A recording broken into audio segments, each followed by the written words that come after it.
Abi geldi saat bu köşeye bırak.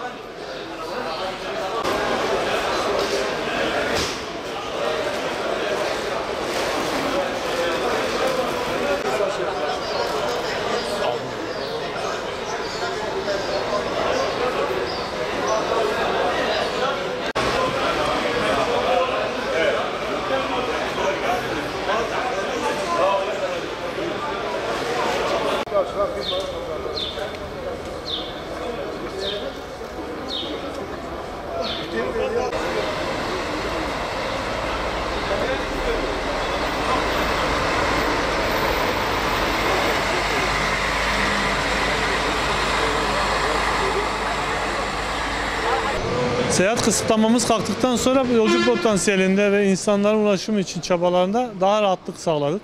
Çünkü bu konularda izin almamız bize büyük bir sorun yansıtıyordu.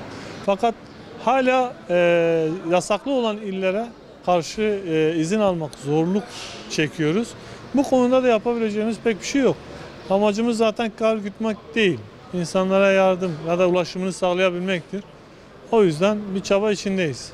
Yasaklamanın kalktığı illerdeki potansiyel normal şekillerde artıyor. Bu artış doğal olarak yolcu ve araçlar için de geçerli oluyor. Fakat araç içindeki kısıtlamadan dolayı zaten kar amacı gütmeyen araçlarımız sadece yolcuları getirmek zorunda kalıyor.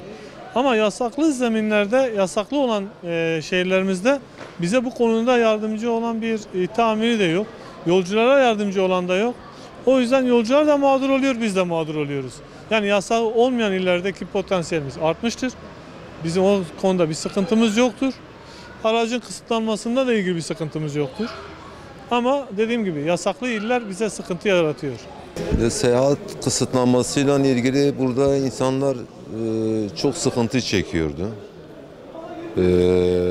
İzin belgesi almak zorundalardı. Bayağı bir sıkıntıydı. Bu 2 günden beri bu kısıtlama kaldırıldıktan sonra şu anda bir sıkıntı yok ama İstanbul'dur, İzmir'dir, Ankara'dır. İşte bunlarda sıkıntı yaşıyoruz. Hareketlilik oldu. Tabii gidiş gelişler bayağı bir hareketlilik oldu. Yani şu anda normal seyrini gidişlerde, dönüşlerde hareketlilik fazla. Seyahat kısıtlaması kaldırılan yerlerde belge alma zorunluluğu yok. İşte şu anda 14 ilimizde seyahat kısıtlaması var. Onlarda şu anda var, belge alma zorunluluğu var. O tabii ki sıkıntı yani. Bu virüs hasarı çıktığından günden beridir. Yani kapasitemiz %40'lara düştü.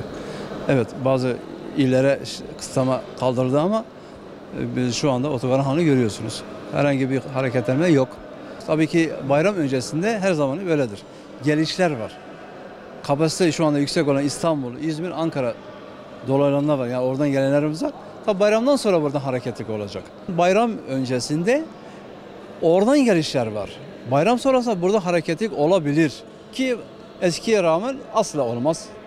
Geriye dönüş asla olmaz yani. Bu bile bir bunu bilelim yani. Çünkü halen o virüs salgın hastalık daha kalkmış durumda değil.